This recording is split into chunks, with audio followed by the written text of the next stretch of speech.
Okay, my bestie Kimmy is coming in soon. She never knows what we're gonna do to her hair. She always lets me do what I want. She's a complete blank canvas, so I'm so excited to show you what we're gonna do today. Before we get started with this hair today, please make sure to like, subscribe, and follow for more content like this.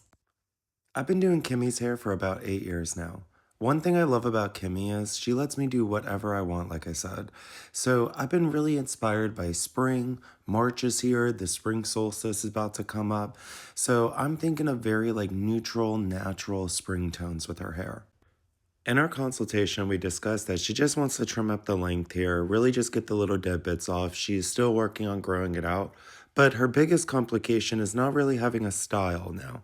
So what we're going to do is go in and actually reshape the haircut.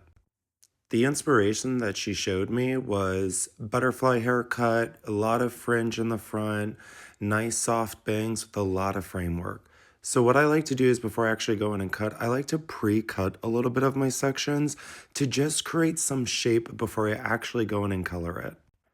My favorite go-to products are Pulp Riot, completely a Pulp Riot salon. I love Blonde AF. It's one of my favorite lighteners. It gives me 9 levels of lift and really helps me achieve those bright, vibrant results. And half the time, I don't even have to tone when using it.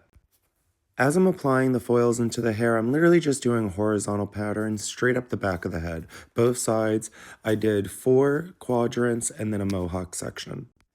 As I'm working my way to the side of the head here, I'm literally doing 2 slices into a weave pattern here. And I'm taking diagonal sections going to the back of the head because again, we are working on a sphere, a round surface. So I want this to really blend with the shape of her head. As I make my way to the mohawk section, just like the sides, we're going to take 2 slices and a weave to really give that bright pop in the money piece. As we work our way to the back of the head towards the crown, we're just going to be doing weaves until we finish this mohawk section. Saturation is key when working with lightener. You want to make sure you are applying enough product to those foils to get even saturation to get even results. Once we are finished, we're going to let this process for about 45 to 55 minutes, just letting our hair lift naturally. We are not going to tone this at the bowl. This is the time, go grab a snack, go hang out. Me and my bestie here are literally just going to be chilling, hanging out, listening to music while we wait for this to process. We have processed and finished. I'm bringing Kimmy over to the shampoo bowl. As most clients know, this is one of the best parts of the service. I know everybody loves a shampoo, me included, and having someone else do it for you just feels so good. Here I'm just doing a nice K18 detox shampoo. This is going to help pull out any minerals build up in the hair, oils, and help give me a fresh prep canvas when working with Vivids. Doing a detox or clarifying shampoo before applying Vivids actually can help benefit you a lot. What you noticed here is I'm applying K18 mask as well. You can also apply the K18 mask before applying Vivids to the hair. It is not going to mess it up or interfere with the overall results, which I find is great, and it's also going to give them the reparative treatment that they're looking for. You really want to make sure you're working with dry hair with Vivids. Dry hair equals better results and better coverage. So I'm blow drying with a round brush to give myself shape and style to make sure I can shape this hair before I actually go in with my Vivids.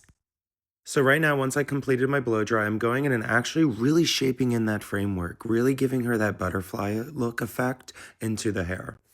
Once the haircut's complete, now I'm taking vertical sections straight up the head to the crown, directly to the nape of the head. We are just applying vertical sections all the way around the head.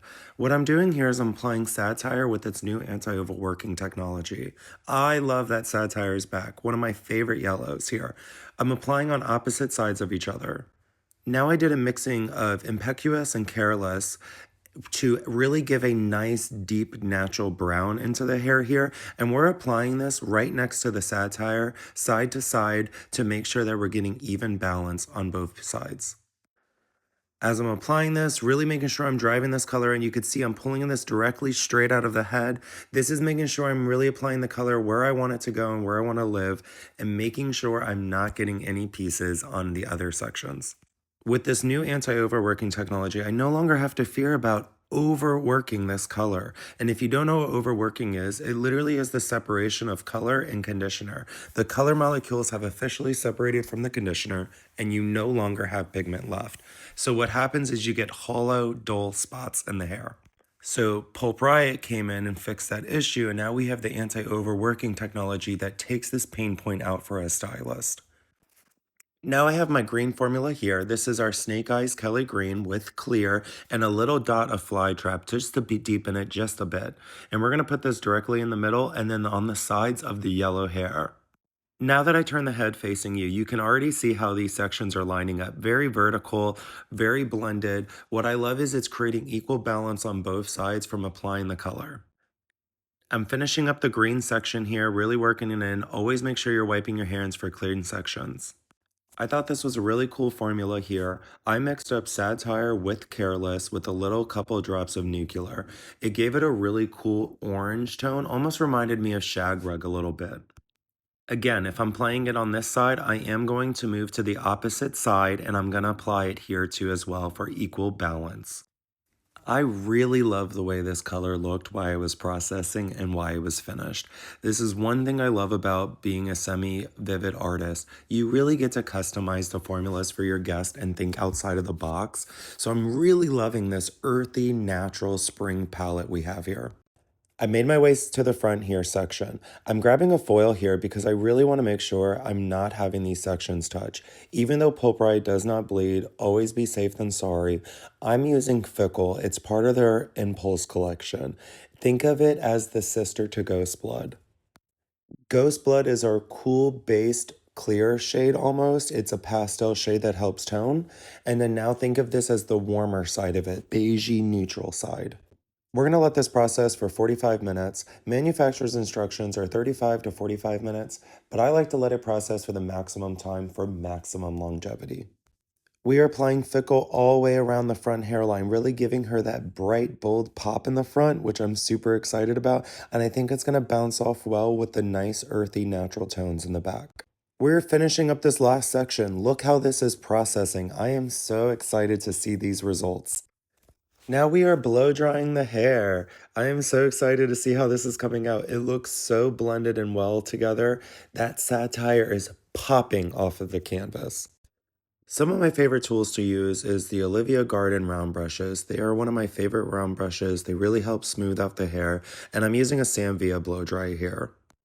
Now I'm going to be going in with the body wave. I really just want this to really show off the ribbon effect in her hair, to show off the color palette. Look how beautiful this looks. We got Kimmy all styled here. Now let's bring her outside to see what this looks like in natural light. I am so happy with these results. This is exactly the spring, natural, earthy tones I was looking for. She is ecstatic. This is chunky meets natural, naturally unnatural. If you love this hair transformation just as much as I did on Kimmy's hair, let me know in the comments. Let me know what you think about this. And remember, please like, subscribe, and follow for more content like this.